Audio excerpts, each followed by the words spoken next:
Hello everyone, this is Nicole from Altenew. Thank you so much for joining me. In this video, I'm going to walk you through how you can layer the images from the Birch Impressionism stem set.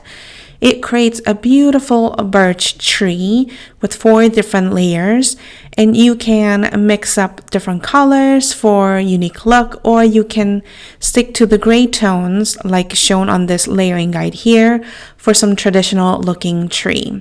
So let's start with the first one. I am inking up the first solid image with limestone, and on the first one you can see that if you look closer to the bottom of the tree trunk, there's a little groove there and little curve. So we're going to focus on that along with the top portion of the card.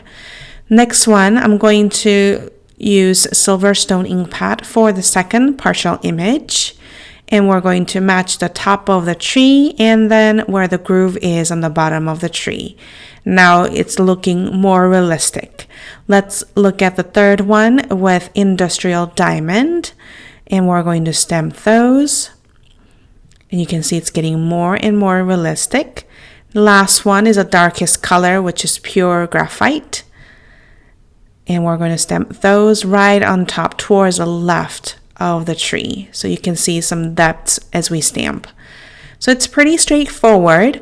Let's move on to the second one. I'm using limestone again for the thinner image of the Birch Impression stem set. We're going to move on to the second one using Silverstone. So the ink colors that I am using are from Rock Collection color family. For the third one, I am going back to the image with Industrial Diamond using the third layering image. And lastly, we are going to stamp the last image using pure graphite.